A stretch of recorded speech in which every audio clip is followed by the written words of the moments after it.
What's up, everybody? Welcome to Game Champ, your number one spot for everything esports. I'm Jay Stilla, and I will be kind of your host in all these videos from here on out on this channel. Today, we are bringing you a video on 3 tips that will help you out the most as soon as Valorant releases Ranked in beta, or if you are going to be playing Ranked when official Valorant game releases. Now, if you're playing Valorant right now and you're getting ready, just kind of practicing, getting to learn the game, and you're going to be testing out your skills in Ranked when it comes out in about a week or 2 from this video. They're kind of vague. I don't think they've said exactly when they're releasing Ranked, something about their next patch or whatever, so we will see how that goes. All right, and so let's get right into it, shall we? All right, so for tip number 1, let's say the first thing I would give as advice is try to find a 5-man. Now, they did say that when their Ranked releases, that the Ranked will allow up to 5 parties in Ranked with something like a 1,000, 2,000 MMR difference between all the players. So you have to be within that threshold of MMR when you guys queue up together. Now, why would you want to have a 5-man going into it? First off, it gives you a huge advantage when it comes to playing the game as far as communication goes, teamwork. You'll definitely, for sure, even if you just have a 5-man, you don't take any of the rest of these tips in a Ranked, you will do a lot better than if you were to solo queue. Now, you can't, not to say you can't solo queue, it's definitely going to be a lot harder. You definitely would want to rely more on yourself to carry all the games rather than your teammates. But if you are to get a 5-man, then you would know that you can rely on your teammates, and if you guys have been playing together a bit during this beta, you guys kind of, everybody on the team understands what they're doing, kind of how to control their economy, and all that other kind of basic things that you learn when you just kind of play the game. And there are going to be some balancing cues as far as Riot's concerned when it's come to Ranked. They said that they are going to try to match 5-mans with 5-mans when it's Ranked. And now that's not to say that it's always going to be 5 versus 5, which is what they said. So in other terms, like, you could be solo queuing and go up against a 5-man, which is going to put you at a huge disadvantage in Ranked, just because of the fact that their communication is probably going to be better than yours, and their teamwork is going to be better than yours because you're playing with 4 other random players. And so it's pretty simple. First tip, get a 5-man. Whether if you don't have a 5-man, so if you're in the beta right now, it's probably the best time. There's also tons of Discords out there ready for Valorant. And as you're playing, if you find good players in the beta before this rank comes out, try to add them, try to talk to them, especially if you guys are on about the same skill level. I'm pretty sure a lot of people will be looking for 5-mans to get ready to start playing Ranked, especially with it being a new game. The esports scene is very fresh, very new, which is why I'm making a video on it, because it's a huge opportunity for a lot of you guys out there to get into the esports scene and kind of make a name for yourself in this new game. And so, as far as all the benefits of having a 5-man, I kind of named those, just communication, teamwork, and all the things that come with playing with the team. You guys are kind of used to each other's calls, especially if you guys have unique calls or whatever, which kind of leads me to the next tip, which is going to be learning the callouts.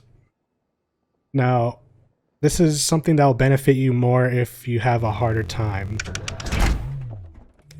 finding a 5-man. So this map right here is Haven on Valorant, which I kind of like it a lot more just because there's 3 sites. It gives a little bit more of an advantage to the attacker side, but in a lot of these attack defense games, it's always a little bit defender sided. But learning the callouts, so a cool thing that Valorant has is when you look at the map, it kind of gives you kind of a basic callout chart. So you got the attacker spawn, defender spawn, B back, B site, A link, A tower, A site. Now, learning these callouts, even just the basic callouts, are going to help you a ton, especially with teamwork if you're solo queuing, because then you can call out, say if you're peeking C long right here in the bottom right.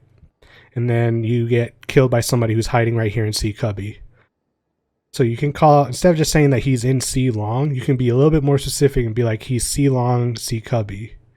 And so like if you have a teammate that's also standing there with you and didn't really see where you got killed from, you'd be like, he's C cubby, and then your teammate can have that information and know that when he peeks that he's going to be in this area rather than having to clear this first. And if he's like peeking already, when he's busy having his cursor over here, he's not prepared for the guy that's in C cubby, and then that guy has the advantage on him. So like learning these callouts is going to be huge. You're going to hear a lot of different callouts. Like some people call this banana. Some people call like this is going to be heaven. The place under there is going to be hell. It's just those are callouts that came from the CS:GO, like CS:GO players and that map, because the maps were designed by CS:GO map designers, as far as I know, because I kind of looked into this game a little bit when it was in development, and they brought on a lot of devs from the CS team. Counterstrike, if you guys don't know what CS is. So learning these callouts on all the maps is going to be huge because you'll hear a lot of people using them in game. So if you're not taking the time to kind of learn the callouts for all the maps, then someone's going to be like, oh, he's C cubby, and you're going to be like, which one's cubby? Is this cubby? Is this cubby? Is this cubby? Like, but if you know C cubby is going to be that right there on C long, the little room right there, then you can take this information that people are calling out in voice comms and use that to help you win a lot more games, which is also carries on to if you have a 5-man, you guys can call everything whatever you want as long as you guys are all on the same page and kind of have your own specific call outs. Like here at mid doors, you could have like another call out for these boxes, another call out for these boxes. Just so you don't have to just say mid doors, you could say like mid doors garage boxes or whatever you guys want to call it. You guys can get a little bit more specific when you're in a 5-man, so you guys can have as much information as possible, because it's a lot about angles in this game, where people are holding angles. Because if you've played Valorant already, you know, or if you've even played Counterstrike, you know that if you're moving and you're caught off guard and your cursor isn't, or your spray isn't reset, your bullets are going to be way off, and you're not going to be able to hit your shots as well as you could have if you were given the right information on where an enemy was and where to attack. So that alone by itself, just learning the callouts, is going to be huge, especially for a solo queuer, because you are going to be going into the games with people, and the easiest way without having callouts set from a 5-man is learning kind of the generic calls for places that almost everybody in the game should understand, which is why I'm kind of putting this as a tip video for a lot of people, especially if you're newer to these type of shooters, and how important information is when it comes to playing these sort of games. Now the next tip I'm going to tell you is a lot about personal skill. So especially as a solo queue player, or even as a 5-man, right? Take advantage of this. Valorant has a really good training like area where you have all these different targets everywhere to practice. Like you can set it to 50 meters and then see where your shots are landing. Now let's turn down the volume a little bit so I don't blow your guys' ears out. But one of the main things you want to do on Valorant or Counterstrike, if you have never played and you want to get into Counterstrike, is understand the spray. So usually the first couple shots right on the dot. So understanding the spray of all the guns is going to be, or at least the guns that you use, is going to be really vital to improving your aim and improving your KD and your performance overall in all of your games. So if you're watching like first couple, then if you're watching the thing right here to show you where you're hitting, as soon as you hold it down a little bit too long, it starts going up. So you want to practice like drawing your mouse down and then seeing that it's going left to right. So it's got a lot of the ARs have the same spray, like the Phantom will have the same spray, kind of goes up. So you want to bring it down a bit after you start spraying a little bit. So just kind of the last tip I'm going to give you guys for this video is going to be just controlling the spray. Learn how to control the spray. It's going to help you. It's going to help your team because you'll be able to refrag, which means if someone on your team gets killed, you'll be able to pick up the person that killed them, which is huge. If you're not refragging, then you're going into the rest of the game at a disadvantage, one man down. But if you can pick up a refrag right away after a teammate gets killed, you kind of even out the game and gives you the best chance of winning the rounds. And it's going to be huge. So yeah, let's see if you hold it down. Just kind of, this one's not just straight up, it's like straight up and left. So you want to pull down and right a little bit. So you kind of want to just start getting the hang of the recoils for all the different guns and kind of know like how you have to handle the recoil because they're not all the same. Like that one just went. So you just kind of want to pull straight down and it's just going to spray pattern in the middle. But yeah, so those are my 3 tips for anybody that's trying to get ready for Valorant, especially the newer players.